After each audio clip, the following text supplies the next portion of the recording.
تو تھوڑا سا باہر نکل کے آتی ہے اور کہتی ہے ابو جان کیا بات ہے؟ کہا بیٹی یہ اللہ کے نبی نے لیٹر دیا ہے۔ بیٹی نے جب وہ لیٹر پڑھا تو لیٹر پڑھنے کے بعد کہتی ہے ابو جان اس سے تو میں بھی نکاح نہیں کرنا چاہتی، لیکن لیٹر میں تو لکھا ہوا ہے کہ یہ میرا حکم ہے، مشورہ نہیں۔ اللہ کے رسول کا حکم اگر ہم نے نہیں مانا تو ہماری آخرت بھی برباد ہو جائے گی اور دنیا بھی برباد۔ نبی اکرم کا فیصلہ ہمیں ہر حال میں ماننا ہے۔ میں بھی نہیں چاہتی ہوں کہ اس آدمی سے نکاح کروں، لیکن محمد رسول اللہ کا فرمان ہے، اس لیے آمنا و صدقنا، ہمیں ماننا پڑے گا۔ اللہ کے نبی نے کہا ہوتا مشورہ ہے تو میں نہیں بھی مانتی، لیکن یہ تو حکم ہے، مشورہ نہیں، اس لیے ماننا پڑے گا۔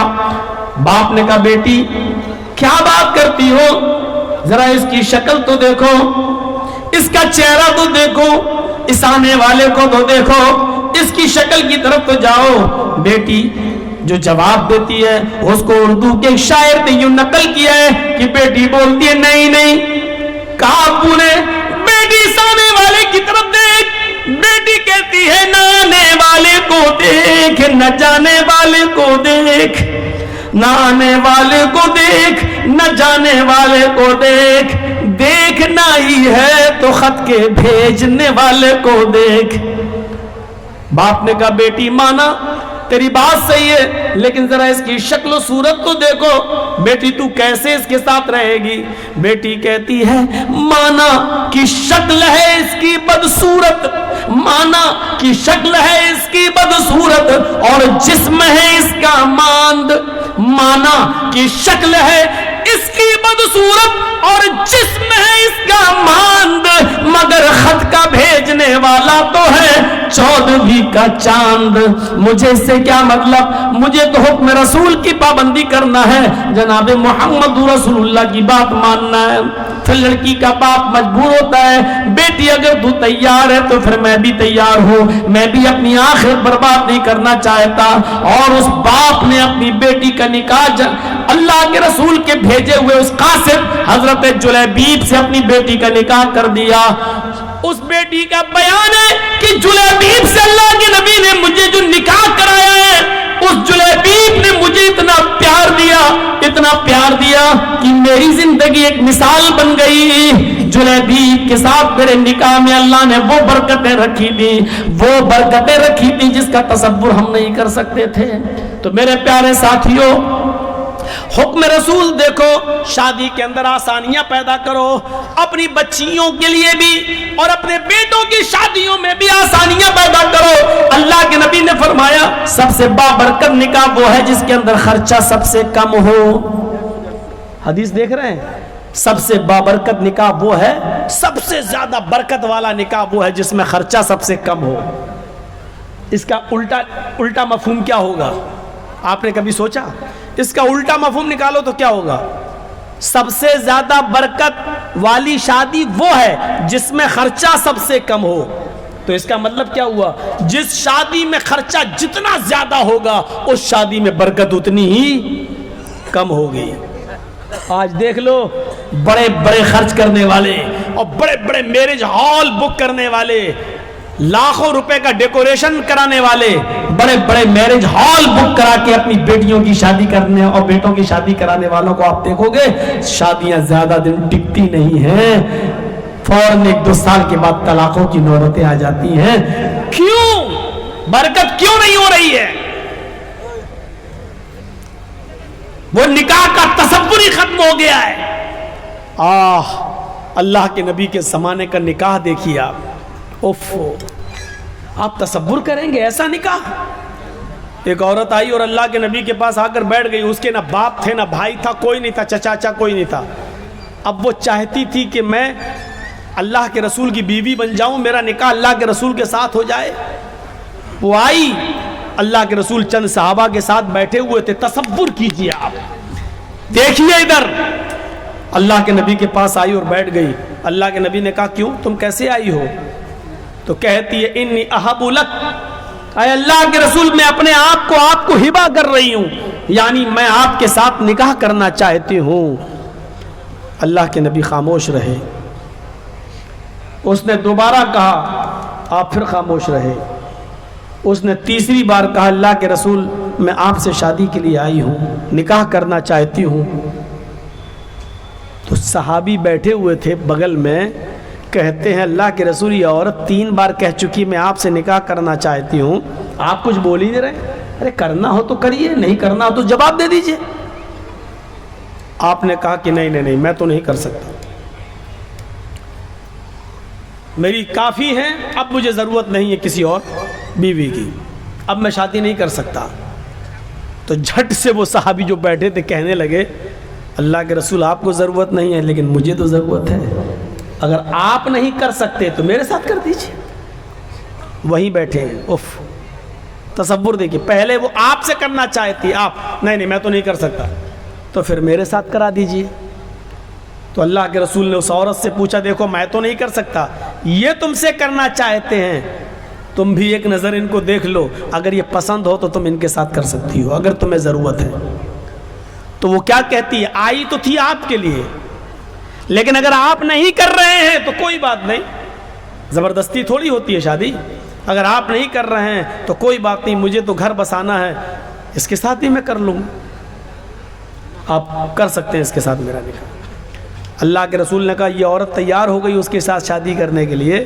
تو آپ نے اس عورت سے نہیں پوچھا تیرے باپ ہیں کہ نہیں, لڑکے کو کیا دیں گے, کپڑا کتنا دیں گے, سونا کتنا ملے گا, ساڑی کتنی ملے گی, چادر کتنی ملے گی. آپ نے یہ سوال لڑکی سے نہیں کیا, عورت سے نہیں کیا. عقل مند لوگوں سنو,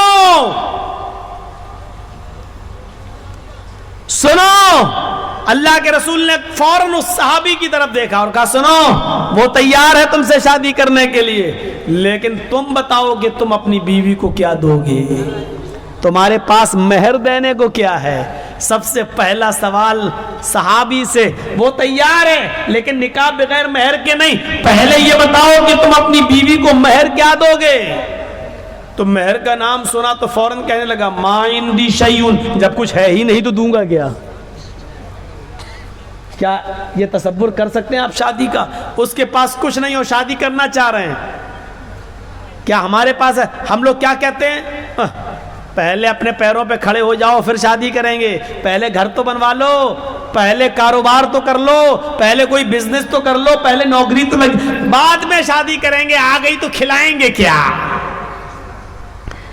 اللہ کے رسول نے اس صحابی سے پوچھا کہ تم مہر کیا دو گے, کہنے لگے کچھ نہیں ہے میرے پاس. اللہ کے نبی نے فرمایا جاؤ اپنے گھر میں تلاش کرو, شاید کوئی چیز مل جائے مہر دینے کے لیے. کہا ہاں ٹھیک ہے جا رہا ہوں. گیا گھر, اپنی ماں سے, اپنی بہن سے اور جو گھر میں ہوتے ان سے پوچھا کہ کچھ ہے, سب نے جواب دیا کچھ نہیں ہے. کہا کیوں, کہ شادی کرنا چاہتا ہوں, مہر دینے کے لیے کچھ نہیں ہے, گھر میں بہت کچھ ڈھونڈا کہتا کچھ نہیں ملا. آیا کہا اللہ کے نبی صلی اللہ علیہ وسلم گھر میں نے بہت کچھ ڈھونڈا کچھ ملا ہی نہیں, ہے ہی نہیں, میں کیا دوں گا, ہے ہی نہیں میرے پاس مہر دینے کو.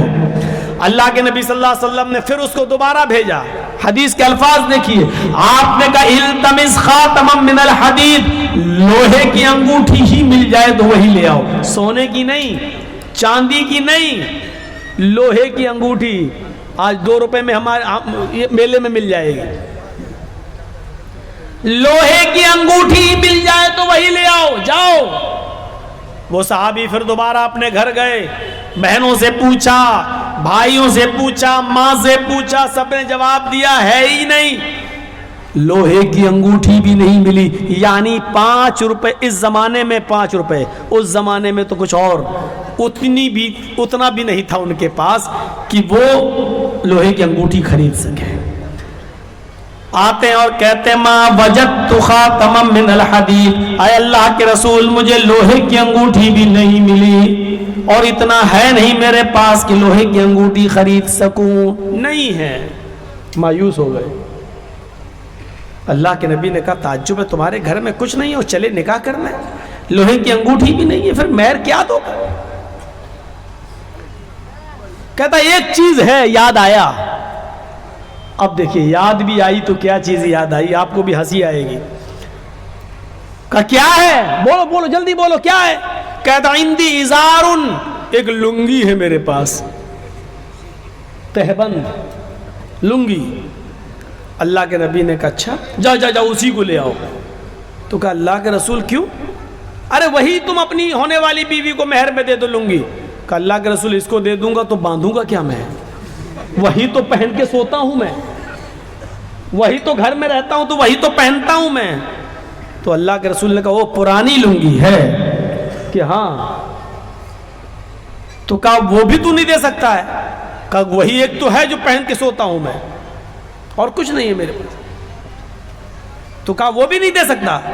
کہا آدھی دے دوں گا, اس کو پھاڑ دیتا ہوں, آدھی دے دیتا ہوں. تو اللہ کے رسول نے کہا پھر آدھی اس کے کس کام کی ہے؟ جب تو لنگی کو آدھا کر دے گا, 2 ٹکڑوں میں بانٹ دے گا اور آدھا اس کو دے گا تو آدھے اس کی کوئی کام کی نہیں رہے گی, اور پھر آدھی تیرے پاس رہے گی وہ بھی کسی کام کی نہیں رہے گی, پھر تو باندھ بھی نہیں پائے گا. ارے دینا تو پوری دے. اس نے کہا اللہ کے رسول آدھی میرے پہننے کے کام نہیں آئے گی لیکن بچھا کے بیٹھنے کے کام تو آ جائے گی.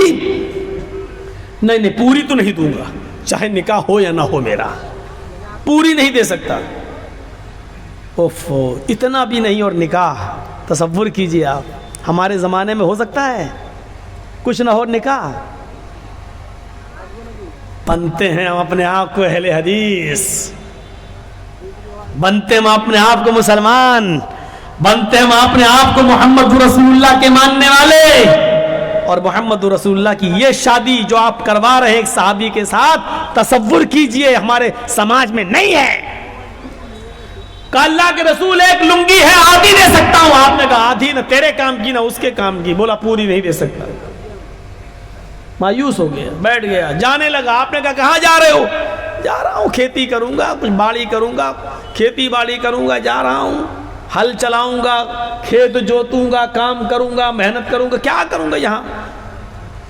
بڑے مشکل سے سوچا تھا کہ آئی ہے پریشان, اس سے شادی ہو جائے گی. جب مہر میں اٹک گیا میں تو آپ نے کہا ادھر آؤ, اگر تیرے لیے محمد رسول اللہ کی شریعت نے بھی کوئی راستہ نہ نکالا تو کون راستہ نکالے گا؟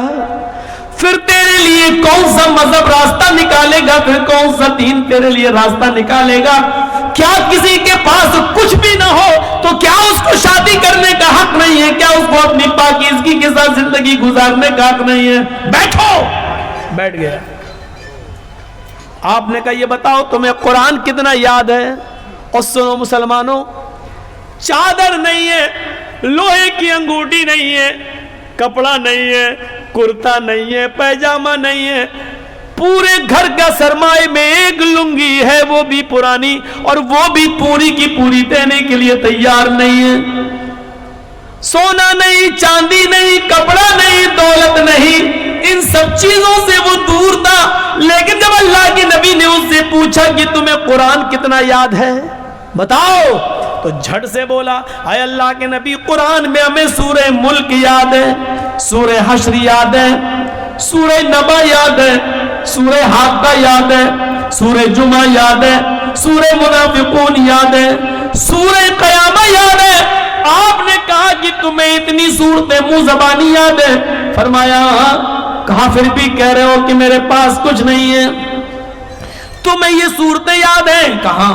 کیا تم یہ صورتیں اپنی ہونے والی بیوی کو سکھا دو گے؟ کیا اس کو بھی یاد کرا دو گے؟ کہاں, اس میں کیا بڑی بات ہے, جو ہمیں یاد ہے وہ اس کو بھی یاد کرا دوں گا.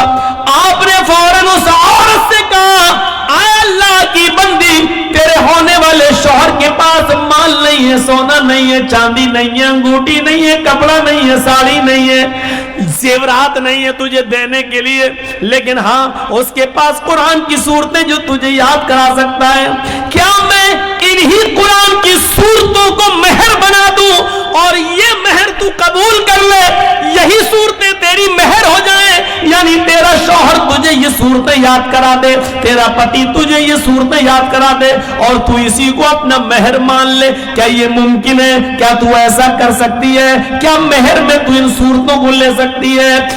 چیخ پڑی، اے اللہ کے نبی بس کیجئے، بس کیجئے، جس عورت کے نکاح میں قرآن کی صورتیں مہر بن جائیں، جس عورت کی نکاح میں قرآن کی آیتیں، قرآن کی صورتیں مہر بن جائیں، اس سے زیادہ بابرکت نکاح کس کا ہو سکتا ہے؟ اس سے زیادہ خیر و برکت والا نکاح کس کا ہو سکتا ہے؟ پھر اللہ کے نبی صلی اللہ علیہ وسلم نے کھڑے ہو کر نکاح پڑھا دیا اور اس عورت کو خود قاضی بن گئے، اور اس کے چونکہ باپ نہیں تھے، ماں نہیں تھی، چچا نہیں، بھائی نہیں، کوئی نہیں تھا، تو خود اللہ کے نبی صلی اللہ علیہ وسلم اس کے ولی و سرپرست بن گئے۔ جس کا کوئی نہ ہو تو قاضی ولی بن سکتا ہے، نکاح پڑھانے والا ولی بن سکتا ہے۔ پھر اللہ کے نبی صلی اللہ علیہ وسلم اس کے ولی بن گئے، اس کے سرپرست بن گئے، اور آپ نے اس عورت کا نکاح اسی جگہ پر کر دیا ہے۔ نہ باراتیوں کا پتہ تھا، نہ ہاتھ میں مہندی لگائی گئی ہے، نہ ہلدی ملی گئی ہے، نہ اوڑنا ملا گیا ہے، نہ لڑکی والے لڑکے دیکھنے آئے ہیں، نہ لڑکے والے لڑکی دیکھنے، نہ چوروں کا پتہ، نہ ڈاکوؤں کا پتہ، نہ جہیز کا پتہ۔ میرے پیارے ساتھیوں، اسی جگہ شادی ہوئی ہے اور اسی جگہ سے رخصتی ہو گئی ہے۔ یہ سادہ والی شادی کے چرچے 1400 سال کے بعد آج بھی ہو رہے ہیں اور قیامت تک انشاءاللہ ہوتے رہیں گے۔ تمہاری شادیاں اتنی مہنگی کہ شیطان بھی پناہ مانگے۔ بتائیے اس کے چرچے کتنے دن ہوتے ہیں؟ زیادہ سے زیادہ 1 مہینہ، 2 مہینہ، 1 سال۔ پھر طلاق کی نوبت آ جاتی ہے تو یہ ہوتا ہے کتنا خرچ کیا تھا، دیکھو آخر کیا ہوا ہے اس شادی کا حال۔ میرے بھائیوں، اتنی سنجیدگی کے ساتھ کی گئی شادی کے چرچے 1400 سال کے بعد ہو رہے ہیں اور قیامت کی صبح تک ہوتے رہیں گے، کیونکہ ہمیشہ سادگی کے چرچے ہوتے ہیں، ہمیشہ سادگی مثال بنتی ہے، ہمیشہ سمپلٹی مثال آئیڈیل بنتی ہے۔ میرے بھائیوں، شہرت اور ریا نمود میرے بھائیوں آئیڈیل نہیں بنتی ہے۔ نکاح آسان کرو، نکاح آسان کرو۔ یہ آسان شادیاں تھیں، ہیرو ہونڈا، یاما، اور آج کل کون کون سی چلنے لگی، اپاچے۔ ہم تو چلانا بھی نہیں جانتے، اس لیے ہمیں تو گاڑیوں کے بس 3-4 ہی کے نام یاد ہیں۔ یہ سب گاڑیاں آج چل رہی ہیں اور مانگ رہے ہیں، اور پھر اس گاڑی پہ بیٹھ کے ایسے جاتا داماد، شرم بھی نہیں آتی ہے اس بھیک میں ملی ہوئی گاڑی پر بیٹھنے میں، اور انٹرنیشنل فقیر بنا بیٹھ کے چلا رہا، پھر بھی شرم نہیں آ رہی۔ چلا کیسے تیرا ضمیر کیسے گوارا کر لیتا ہے اس گاڑی پر بیٹھنے پر؟ تیرا دل کیسے برداشت کر لیتا ہے سسر کی طرف سے بھیک میں ملی ہوئی اس گاڑی پر بیٹھنے پر؟ مولانا جرجیز بھگو بھگو کے مار رہے تھے، کیسے ضمیر گوارا کر لیتا ہے؟ اب کہاں یار، ارے گاڑی کب لی؟ نہیں ملی ہے، کس شادی میں ملی، شادی میں۔ فخر سے کہہ رہا ہے، ابے یہ بول بھیک میں ملی ہے، یہ کیوں کہتا ہے شادی میں ملی ہے، یہ کیوں کہتا ہے جہیز میں ملی ہے، یہ کیوں نہیں بولتا ہے مجھے میرے سسر نے انٹرنیشنل بھکاری سمجھ کے بھیک میں دی ہے؟ صحیح جملہ یہ ہے، یہ بولنا چاہیے تھا۔ سچ بولنے میں شرم آتی ہے، سچائی کڑوی ہوتی ہے نا، یہ بولو، سب سے زیادہ سٹیک جملہ یہی ہے۔ آپ ہنسیے مت، کتنے مولوی بھی اسی میں ننگے ہیں، ہم جیسے بہت سے مولوی بھی اسی فہرست میں آتے، وہ بھی موٹر سائیکل مانگتے ہیں۔ ہم انٹرنیشنل فقیر سب کو بول رہے ہیں، جس نے مانگی ہے اور جس کو ملی اس کو بول رہے ہیں، سب تحفے میں ملی۔ کیا نام دیا جاتا ہے شادی میں؟ لڑکی کے باپ نے لڑکے کو تحفے میں دی ہے، بس آپ تو پھر پولیس والوں کو ہم جو 100-200 روپے دے دیتے ہیں ٹرک آگے بڑھانے کے لیے، پھر اس کو رشوت کیوں کہتے ہو؟ اس کو بھی کہو کہ پولیس کو ہم نے تحفہ دیا ہے اور ہمارا ٹرک چھوڑ دیا ہے۔ پھر نام بدل دینے سے میں نے پہلے کا حیثیت نہیں بدل جاتی ہے۔ بھیک کا نام تحفہ رکھ دو تو وہ بھیک بھیک ہی رہے گی، تحفہ نہیں ہو جائے گا۔ رشوت کا نام تحفہ رکھ دو، رشوت رشوت ہی رہے گی، تحفہ نہیں ہو جائے گا۔ شراب کا نام دوا رکھ دینے سے دوا نہیں ہو جائے گی، وہ شراب ہی رہے گی۔ یاد رکھیے گا، حیثیتیں نہیں بدلتی ہیں، حیثیتیں ہمیں اس بات کو سوچنا پڑے گا، اس بات پر غور کرنا پڑے گا۔ اس لیے پھر کہتا ہوں میرے بھائیوں، شادیوں کے اندر آسانیاں پیدا کرو، آسانیاں۔ یہ سماج کے سدھارنے کے لیے بہت ضروری ہے، ورنہ دیکھ لو جہیز کی وجہ سے کتنی لڑکیاں ماری گئی، کتنی لڑکیاں بیچی گئی، کتنی لڑکیاں نیلام ہوئی. میں اس طرف نہیں جانا چاہتا ہوں، اس طرف جائیں گے تو رات بیتے گی اور اس کے علاوہ کچھ نہیں. میرے پیارے ساتھیوں، آپ ان پرانی داستانوں کو بھی پڑھیے، ان داستانوں کو بھی پڑھیے، ان داستانوں کو بھی پڑھیے اور سنیے.